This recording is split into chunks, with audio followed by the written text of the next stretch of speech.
Hello students, आज हम जानने वाले हैं मैथ्स पार्ट 1 के पहले चैप्टर मैथमेटिकल लॉजिक के बारे में। तो काफ़ी आसान और अच्छा चैप्टर है ये। अगर आपने इसको पूरे अच्छे तरीके से पढ़ लिया तो काफ़ी अच्छा स्कोर कर सकते हैं मैथ्स में आप।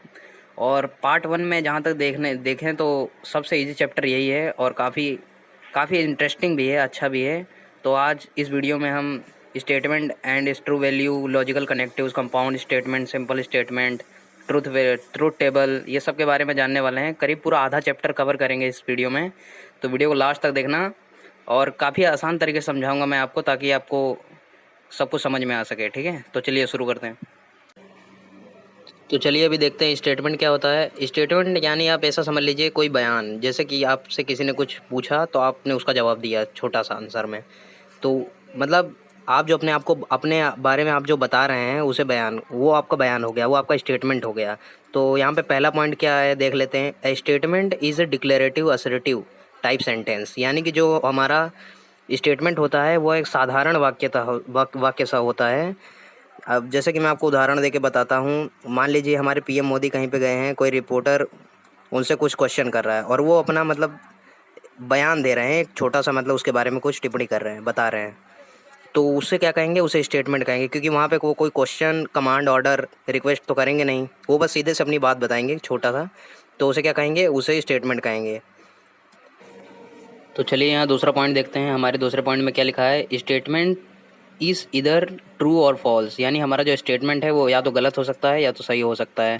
तो आपको बस इसको जस्ट याद कर लेना है। बस आगे मतलब थोड़ा और पढ़ेंगे इसके बारे में तो आप समझ जाएंगे क्या है, बस इसको थोड़ा याद कर लीजिए।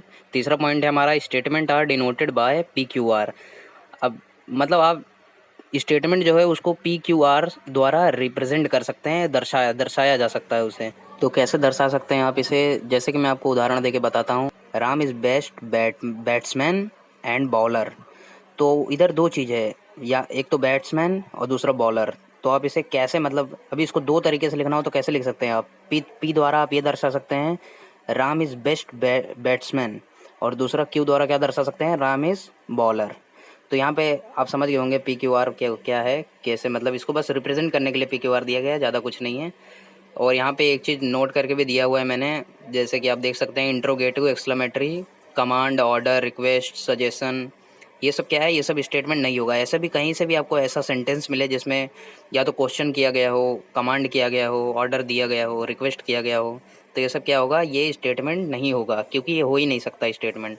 स्टेटमेंट तो क्या होता है, एक असर्टिव टाइप सेंटेंस होता है, उसे ही हम क्या कह सकते हैं, स्टेटमेंट कह सकते हैं। तो चलिए, उम्मीद है आप लोग को स्टेटमेंट समझ गया होगा क्या होता है। तो चलिए अब आगे देखते हैं क्या है। तो यहाँ पर अभी आ चुका है truth value of A statement. तो स्टेटमेंट अब ये देख लिया हमने क्या होता है, अब हमें देखना है स्टेटमेंट की ट्रूथ वैल्यू क्या होती है। तो देख लेते हैं यहाँ नीचे क्या लिखा हुआ है, each statement is either true और फॉल्स। ये मैंने आपको पहले बताया, स्टेटमेंट जो है वो सही या तो गलत हो सकता है। तो इसको बता दिया मैंने, इसको दे छोड़ते हैं। If a statement is true then is true value is T। If a statement is false then is truth value is F। यानी कि जब स्टेटमेंट जो हमारा है, जो हमने बात कही, वो अगर सही है तो उसके लिए क्या वैल्यू आएगी, T आएगी। और यानी अगर वो गलत है, यूनिवर्सल ट्रूथ नहीं है, मतलब यानी कि वो सच नहीं है, तो क्या होगा, वो F हो जाएगा। जैसे कि मैं उदाहरण के लिए आपको बताता हूँ। जैसे कि मैंने कहा, अर्थ रिवॉल्व्स अराउंड द सन। हमारी जो पृथ्वी है वो सूर्य का परिक्रमा करती है, सूर्य की परिक्रमा करती है। तो क्या होगा, ये सही होगा कि नहीं। हाँ भाई, हम बचपन से ही पढ़ते आ रहे हैं, अर्थ जो हमारा है, हमारा जो पृथ्वी है वो सूर्य का परिक्रमा करती है, सूर्य की परिक्रमा करती है, चक्कर लगाती है।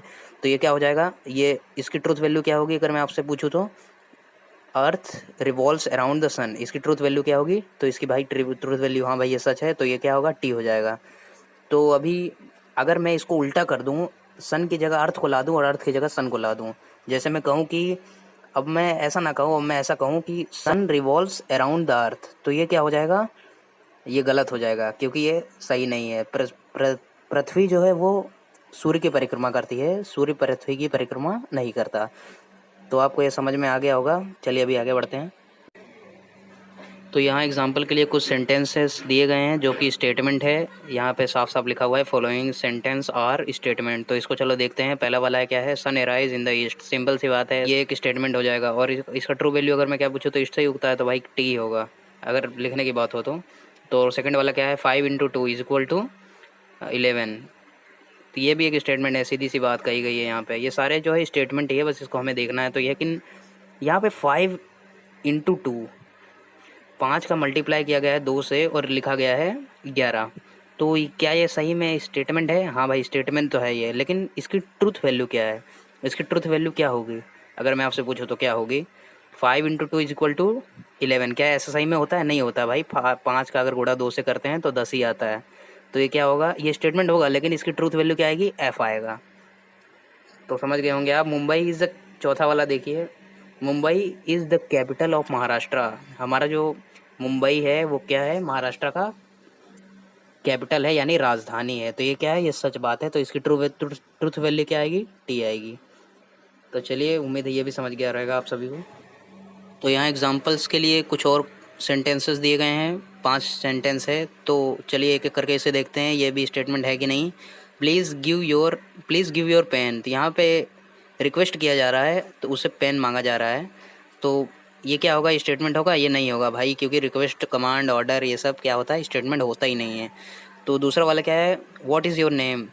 अब यहाँ पे भी प्रश्न किया गया, इंट्रोगेटिव हो गया ये, तो ये भी क्या होगा? स्टेटमेंट नहीं होगा, क्योंकि इंट्रोगेटिव स्टेटमेंट नहीं होता। तीसरा वाला क्या है? What a beautiful place. ये एक्सक्लेमेटरी है, तो ये भी स्टेटमेंट नहीं होगा। ये वैसे 5 के 5 स्टेटमेंट नहीं होंगे, क्योंकि ये सभी क्या है, इसमें ये सभी क्वेश्चंस में रिक्वेस्ट की जा रही है। ये सभी सेंटेंसेस में क्या किया जा रहा है? रिक्वेस्ट। किसी में ऑर्डर दिया जा रहा है, किसी में प्रश्न पूछा जा रहा है। तो ये इस प्रकार के क्या होंगे? इस प्रकार के कोई भी चीज़, मतलब कोई भी सेंटेंसेस स्टेटमेंट नहीं होंगे।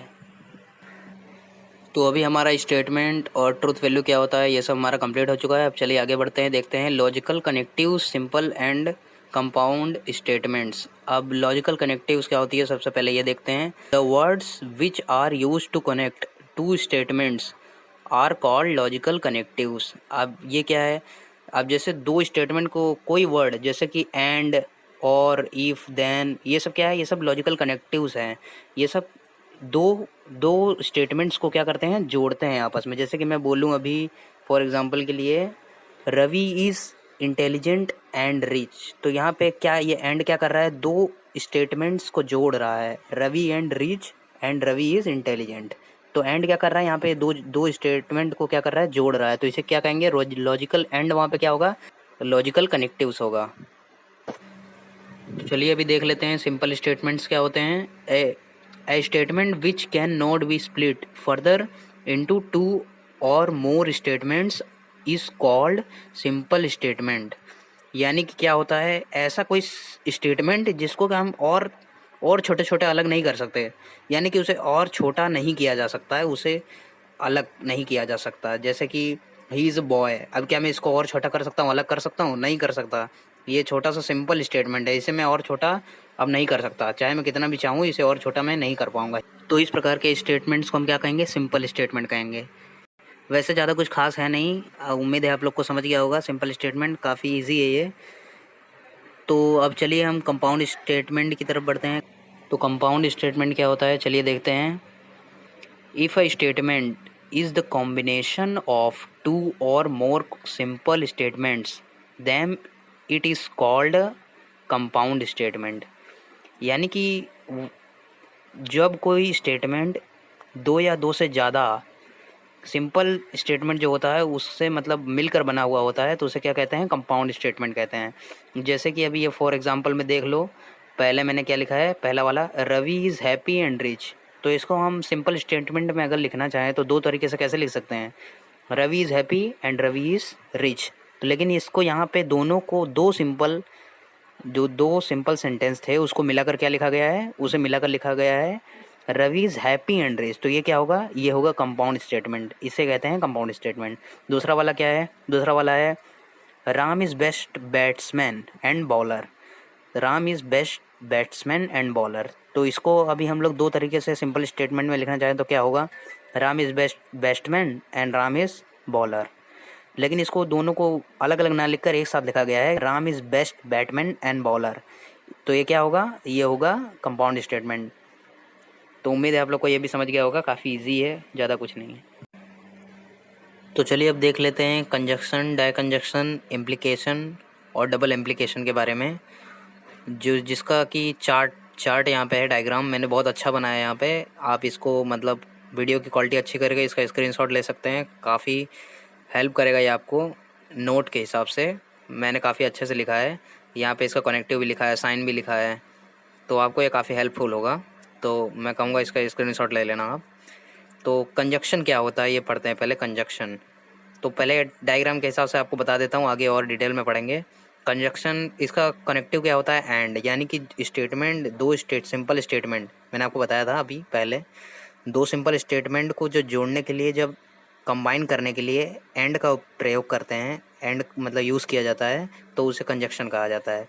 और कंजक्शन में क्या होता है, कंजक्शन में क्या होता है, टी और टी इज इक्वल टू क्या होता है, टी, अदरवाइज़ क्या होता है, फॉल्स होता है। ऐसा याद रख लेना है आपको बस, T T is equal to T and T is equal to T, otherwise false.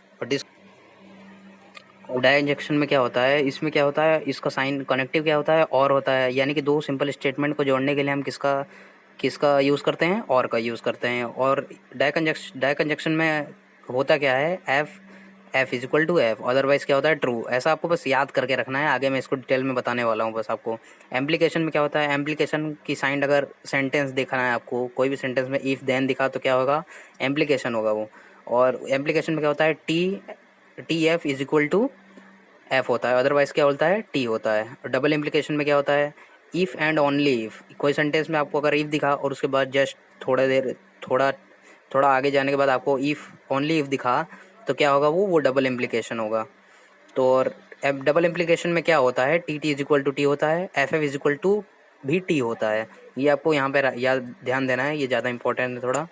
Otherwise क्या होता है, फॉल्स होता है। तो चलिए आगे थोड़ा इसे डिटेल्स में पढ़ते हैं, डिटेल में देखते हैं क्या होता है। तो चलिए पहला वाला देख लेते हैं। यहाँ पर पहला वाला क्या है, पहला वाला है कंजक्शन। कंजक्शन का कनेक्टिव क्या होता है, एंड होता है। दो सेंटेंसेस को जोड़ने के लिए एंड का यूज़ करते हैं, तो उसे क्या कहा जाता है, कंजक्शन कहा जाता है। तो उसका साइन क्या है, साइन ये है, ट्रूथ टेबल फॉर कंजक्शन। अब कंजक्शन का ट्रूथ टेबल क्या होता है, तो ट्रूथ टेबल में आपको याद रखना है, चाहे किसी के लिए भी पूछ ले आपको, कंजक्शन के लिए पूछ ले, डाई कंजक्शन के लिए पूछ ले, एम्प्लीकेशन के लिए पूछ ले, डबल एम्प्लीकेशन के लिए पूछ ले, आपको क्या याद रखना है, पी। ये जो पी है हमारा, पी और क्यू, पी में क्या होगा, पहले दो बार आपको टी लिखना है, फिर दो बार फॉल्स लिखना है। ये बहुत इंपॉर्टेंट है, इसको याद रखना। पी में क्या होगा, दो बार टी दो बार फॉल्स। और क्यू में क्या होगा, एक बार टी होगा, एक बार एफ होगा, फिर टी फिर एफ, यानी कि ट्रू फॉल्स ट्रू फॉल्स। और पी में क्या होगा, true true false false. P में क्या होगा, ट्रू ट्रू फॉल्स फॉल्स। और क्यू में होगा ट्रू फॉल्स ट्रू फॉल्स। तो अभी कंजक्शन का रूल क्या है, कंजक्शन का रूल है T T is equal to T, यानी true true is equal to क्या होता है, टू होता है, ट्रू होता है। तो अभी इसमें क्या दिख रहा है, यहाँ पे ए पी में भी टी है और क्यू में भी टी है, तो क्या हो जाएगा, टी हो जाएगा, अदरवाइज़ क्या हो जाएंगे, सब फॉल्स हो जाएंगे। तो चलिए दूसरा वाला देखते हैं। इस डिसजंक्शन, इसमें क्या होता है, इसमें दो सिंपल सेंटेंसेस को, स्टेटमेंट को जोड़ने के लिए और का प्रयोग करते हैं। और को यूज़ किया जाता है दो सिंपल स्टेटमेंट को जोड़ने के लिए। और इसका ट्रूथ टेबल देख लेते हैं। मैंने आपको पहले ही बताया, पी का आप वो रूल याद रखना, पी और क्यू वाला। पी में डबल टी आएगा, फिर डबल फॉल्स आएगा, डबल फॉल्स आएगा। और क्यू में ट्रू फॉल्स ट्रू फॉल्स। और यहाँ पे इसका रूल क्या कहता है, मैंने आपको डायग्राम बना के जो दिया था उसमें से पूरा वो पढ़ लेना। इसका रूल क्या कहता है, डिसजंक्शन का रूल कहता है F F is equal to F, otherwise true. क्या होगा, अगर एफ एफ रहेगा, पी में एफ रहेगा और उसी जगह क्यू में भी एफ होगा, तो क्या होगा, एफ हो जाएगा, यानी कि फॉल्स हो जाएगा, और अदरवाइज सब ट्रू हो जाएंगे। तो चलिए अभी तीसरा वाला देखते हैं। तीसरा वाला क्या है, कंडीशनल एम्प्लीकेशन। इसमें क्या होता है, इसमें अगर आपको सेंटेंस में कहीं इफ़ और देन दिखा तो क्या होगा, कंडीशनल होगा। दो सिंपल सेंटेंस या स्टेटमेंट को जोड़ने के लिए इफ़ और देन का यूज़ किया जाता है इसमें। तो आपको कहीं भी इफ़ या देन दिखा तो क्या होगा, कंडीशनल एम्प्लीकेशन होगा ये। तो और अगर इसको सिंबॉलिक फॉर्म में आपको पहचानना है, तो इसका जो साइन है उसको देख के आप सिंबॉलिक फॉर्म में पहचान सकते हैं ये कंडीशनल है। तो और अभी इसका ट्रूथ टेबल किसी ने ड्रॉ करने को आपको कह दिया, ट्रूथ की कंडीशनल का ट्रूथ टेबल बनाइए। तो आप क्या करेंगे, वही पी वाला रूल, पी और क्यू वाला rule, T T F F T F T F. अब ट्रूथ टेबल के लिए एम्प्लीकेशन का रूल क्या कहता है, अगर टी एफ रहेगा तो इज इक्वल टू क्या आएगा, एफ आएगा, और अदरवाइज़ क्या हो जाएंगे, सब टी हो जाएंगे। तो चलिए अब ये भी समझ गया होगा आपको, आगे चलते हैं। तो चलिए अब लास्ट फोर्थ वाला देख लेते हैं, bye conditional double implication. If and only if, यदि मतलब आपको किसी सेंटेंस में, स्टेटमेंट में इफ़ एंड ओनली इफ़ दिखा तो क्या होगा, वो बाय कंडीशनल डबल इम्प्लीकेशन होगा।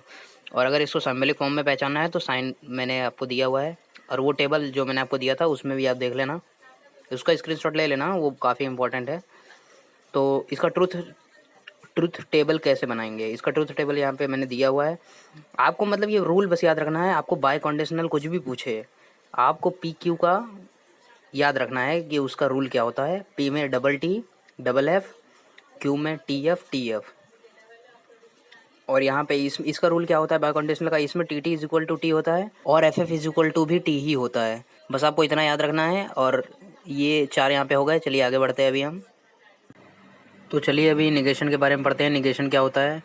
निगेशन मतलब कि नॉट होता है, यानी कि आपको कोई स्टेटमेंट दिया है, कोई सेंटेंस दिया है आपको, जैसे लिखा हुआ है वी आर ग्रेट, तो इसका निगेशन क्या होगा? We are not great, we are not great, इसका नेगेशन ये हो जाएगा। तो नेगेशन मतलब क्या होता है कि हमें नॉट लगा देना रहता है किसी सेंटेंस में, या तो उसका उल्टा कर देना रहता है, उसका अपोजिट मतलब निकालना होता है।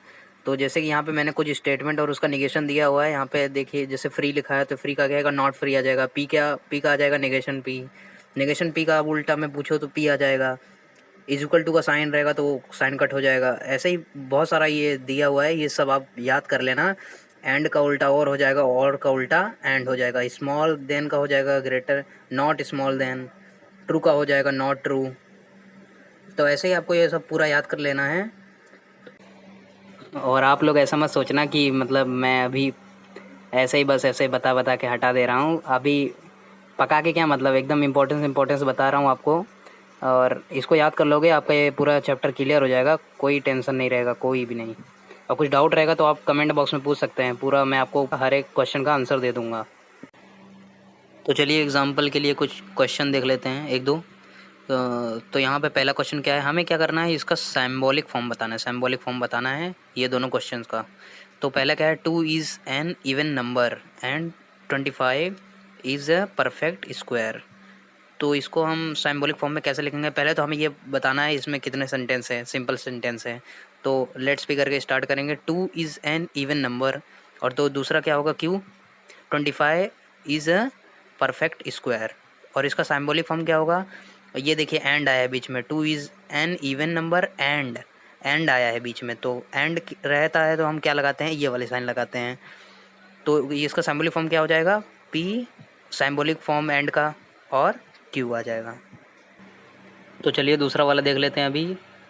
Delhi is in India but Dhaka is not in Sri Lanka. तो अब इसको क्या करेंगे, पहले लेट्स पी और क्यू करके स्टार्ट करेंगे। पी में क्या आएगा, दिल्ली इज़ इन इंडिया, और क्यू में क्या आएगा, Dhaka is not in Sri Lanka. तो इसका सिंबॉलिक फॉर्म क्या आएगा? देखिए अभी एंड के लिए हम लोग ने ये वाला साइन लगाए थे, लेकिन अभी बट ले आया है, बीच में बट आया है। तो लेकिन ऐसा कभी कभी बट के लिए भी हम लोग एंड का साइन लगा सकते हैं। तो और अब यहाँ पे आगे क्या लिखा हुआ है, नॉट इन श्रीलंका। तो नॉट इन श्रीलंका के लिए आप क्या करेंगे, नॉट है बीच में, तो नॉट रहता है तो क्या हो जाता है, नेगेशन का साइन आ जाता है। तो इसका सिंबॉलिक फॉर्म इसलिए ये हो जाएगा। तो इतना ही है, ज़्यादा कुछ नहीं है। चलिए थोड़ा एग्जांपल के लिए और क्वेश्चन देखते हैं। तो चलिए ट्रूथ वैल्यू के ऊपर भी दो क्वेश्चन पढ़ लेते हैं। वैसे भी हमने आज बहुत ज़्यादा पढ़ लिया है, और बाकी का आगे का जो रहेगा वो दूसरे पार्ट 2 में कंप्लीट करेंगे। तो ये क्या क्वेश्चन है, right the truth value of the following statements. हमें ट्रू वैल्यू फाइंड करनी है स्टेटमेंट की जो हमें दिया गया है। पहला क्या है, 3 is a prime number and 4 is a rational number. तो अभी आंसर कैसे लिखना है, हमें आंसर लिखना है पी में क्या लिखेंगे, पहले सिंपल सेंटेंस जो हमें दिया गया है उसे हम पहले अलग करेंगे। तो क्या है, 3 इज़ अ प्राइम नंबर, और क्यू में क्या आएगा, 4 इज़ अ रेशनल नंबर। तो अभी इसका ट्रूथ वैल्यू कैसे लिखेंगे, truth value of P and Q R T and T. ये कैसे हुआ, अभी आप बोलेंगे ये कैसे हो गया। तो ट्रूथ वैल्यू कैसे फाइंड करना है, अभी पी में हमें देखना है 3 क्या है, 3 क्या है, 3 एक प्राइम नंबर है। तो हाँ भाई 3 एक प्राइम नंबर है, इसलिए क्या आ गया, टी आ गया। और दूसरे क्यू में क्या है, 4 इज़ ए रेशनल नंबर। तो क्या ये है 4 है, रेशनल नंबर है? तो हाँ भाई है, तो इसलिए क्या आ गया, टी आ गया। और टी टी क्या होता है, टी टी क्या होता है, एंड में टी टी क्या होता है, इज इक्वल टू टी होता है, इसीलिए इसका ट्रूथ वैल्यू क्या आ गया, टी आ गया। तो आज के इस वीडियो में इतना ही, जो बचा हुआ है हम वो अगले नेक्स्ट पार्ट में कंटिन्यू करेंगे। और आपको अगर कुछ भी परेशानी है या आपको कुछ समझ में नहीं आया तो आप कमेंट बॉक्स में लिख कर पूछ सकते हैं, मैं आपको आंसर दे दूँगा। तो वीडियो अच्छी लगी हो तो लाइक कीजिए और अपने दोस्तों के साथ शेयर कीजिए। और हाँ, हमारे चैनल को सब्सक्राइब जरूर कर लेना, क्योंकि आने वाली नई वीडियो की नोटिफिकेशन आप तक पहुँच सके। हम पूरा 12th का जितना भी सब्जेक्ट है सबका वीडियो अपलोड करने वाले हैं अपने यूट्यूब चैनल पर। तो सब्सक्राइब कर लीजिएगा हमारा चैनल, जिससे कि आपको सारे 12th से रिलेटेड वीडियो मिल सके और अच्छे से पढ़ाई कर सकें। तो चलिए मिलते हैं अगले वीडियो में। Bye bye.